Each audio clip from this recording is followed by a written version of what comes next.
নমস্কার, কেমন আছেন সবাই? চয়নিকা ব্লগে সবাইকে স্বাগত জানাই।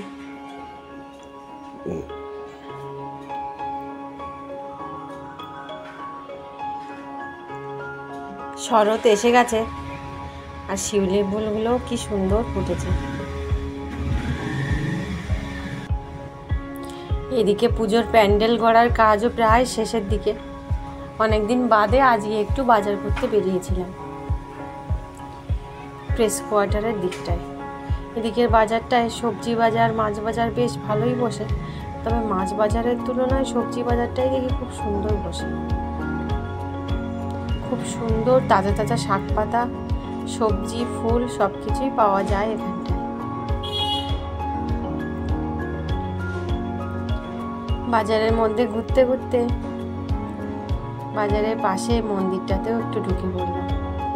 কি জানি, মন্দির দেখলেই যেন আমার মনে হয় সেখানে গিয়ে একটু ঠাকুর প্রণাম করলে মনটা বেশ শীতল হয়ে ওঠে।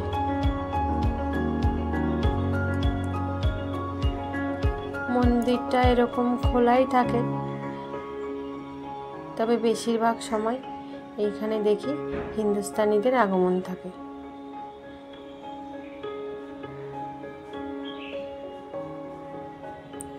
যারা আর কি ওই বাইরে থেকে এসছে।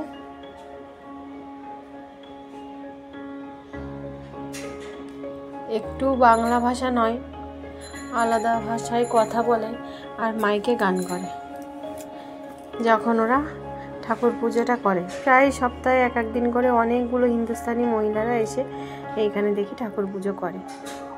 কিছু ফুল নেওয়ার ছিল, এখান থেকে নিয়ে নিলাম। আমাদের ওদিক থেকে নিলে 10 টাকায় হয়তো এতগুলো ফুল এখন আর দিতই না, কিন্তু এইখানটায় 10 টাকায় কতগুলো ফুল দেবে। বেশ ভাল লাগে এই দিকটায়। সবজির দাম তুলনায় ওই দিকের থেকে এইদিকে একটু কম। প্রেস কোয়ার্টারে এদিকটায় এলে ঝিলপাড়টায় এসে দাঁড়াতে খুব ভাল লাগে। আর সকালবেলায় যেন ঝিলটা একেবারে ফাঁকা, দেখতে কি ভালো লাগছে।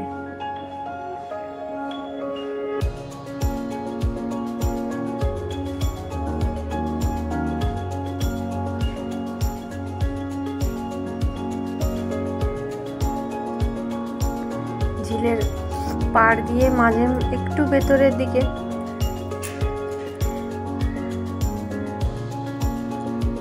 এই যে শাপলা পাতাগুলো দেখা যাচ্ছে, আর একটু বাইরের দিকটায় অনেকগুলো শাপলাও ফুটেছে। কি যে ভালো লাগে এই লাল শাপলাগুলো দেখতে। মনে তো ইচ্ছেই হচ্ছিল দুই একটা তুলতে পারলে, কিন্তু তোলার উপায় নেই। তুলতে গেলে আমাকে নিচে নামতে হবে। এখন বাজার করতে এসছি, এখানে আর নিচে নামা যাবে না। বাজার করার ফাঁকে ফাঁকে এই ঝিলের পাড়ে এসে দাঁড়িয়ে থাকতে বেশ ভালো লাগছিল। প্রচুর কচুর শাক রয়েছে। একদিন তো ভাবছি এসে কচুর শাকগুলো তুলে নিয়ে যাব। আজকে দেখছি বেশ কটা ফুল হয়েছে, কচুর ফুল। কচুর ফুল তো এই শহরের পরে প্রায় অমিল, কিন্তু ঝিল পাড়ে এত সুন্দর জায়গায় এত পরিমাণ ফুল হয়ে পড়ে রয়েছে, আগে তো কখনো খেয়াল করা হয়নি।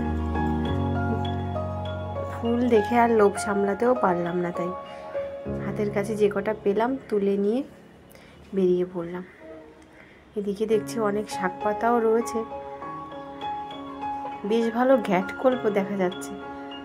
ঘ্যাটকোল বা খারকোল যে যাই বলে, আমার তো ঘ্যাটকোলটাই বলতে ভালো লাগে। বেশ বড় বড় পাতা আর খুব সুন্দর তাজা রয়েছে। ঘ্যাটকোলটা নিয়ে নিলাম, 10 টাকা দাম নিল। মোটামুটি বাজার আমার করা শেষ হয়ে গেছে। এবার একটু মাছ নেব, কিছু চিংড়ি মাছ আর কিছু তেলাপিয়া মাছ নিলাম। তেলাপিয়া মাছটা অবশ্য প্রতীক্ষা ভাজা খেতে খুব পছন্দ করে, কিছুই না নুন আর হলুদ।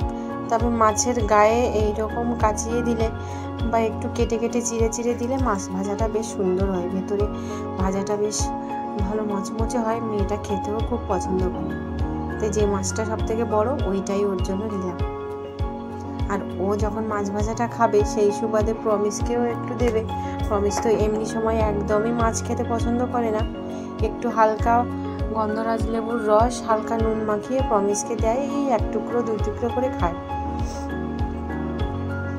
জালটা কমিয়ে দিয়ে হালকা আছে ঢেকে ঢেকে মাছটা ভেজে নেব।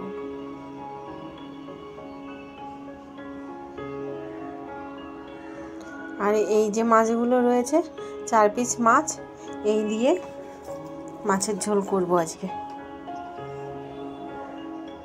মাছটা প্রায় ভাজা হয়ে এসছে, লালচে লালচে করে আস্তে আস্তে ভেজে নেব।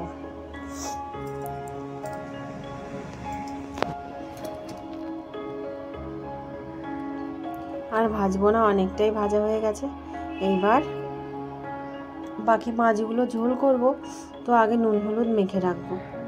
পরিমাণ মতো হলুদ দিয়ে দিলাম আর পরিমাণ মতো নুন দিয়ে দিলাম। ভালো করে মেখে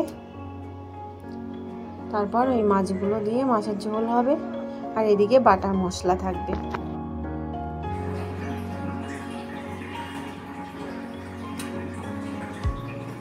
ভালো করে মাছের নুন হলুদটা মেখে নিয়েছি। কড়াইতে তেল দিয়েছি, তেলটাও গরম হয়ে গেছে।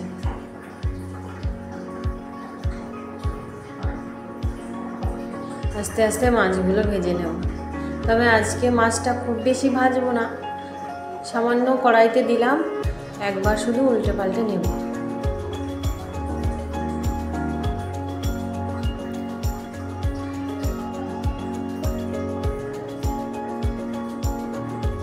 এই যে একবার উল্টে নিলাম, এইবার তুলে নেব।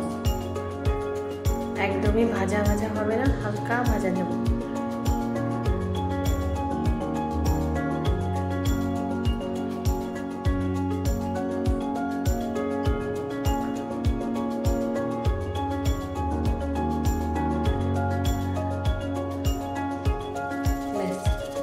যে তেলটা দিয়েছিলাম ওই তেলটাই থাকবে। 2টো তেজপাতা দিলাম, আর এইখানে শুকনো লঙ্কা, ধনে, জিরে একসঙ্গে আমি শিলে বেটে নিয়েছি। হালকা জল দিয়ে, মশলা ধোয়া জল দিয়ে আমি এই মশলাটা কষিয়ে নেব।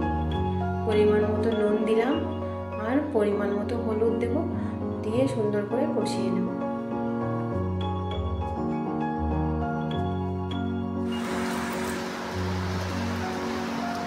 একটু কাশ্মীরি লঙ্কার গুঁড়োও দিয়ে দেব, বেশ লাল লাল একটা ঝোল লাগবে, দেখতে ভালো লাগবে।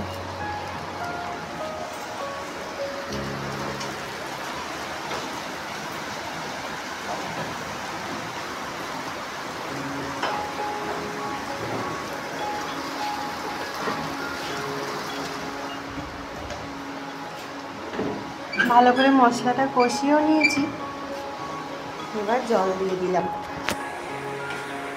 জিরে ধনে বাটা মশলা তো বেশিক্ষণ না কষালেও হয়। জল দিয়ে খানিকক্ষণ ঢাকা দিয়ে ঝোলটা ফুটে গেল, এবার মাছগুলো দিয়ে দেব।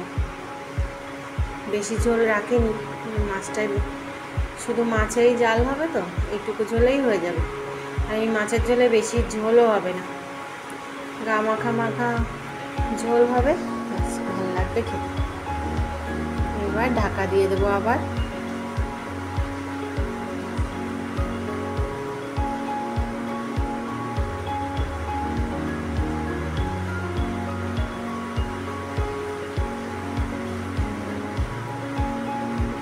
ঢাকা দিয়ে খানিকক্ষণ জাল করে নিয়ে তারপর মাছটা একটু উল্টে পাল্টে দেব।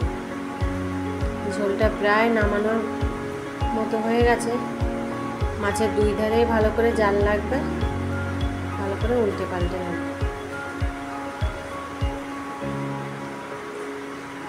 একটু আস্তে আস্তেই উল্টাবো, না হলে একেবারে মাছটা নরম ভেঙে পড়বে। ব্যাস, গরম মশলা গুঁড়ো দিয়ে খানিকক্ষণ ঢাকা দিয়ে ঝোলটা নামিয়ে নেব। রান্না হয়ে গেছে। তো আজকে এই অবধি। সবাই অনেক ভালো থাকুন, সুস্থ থাকুন।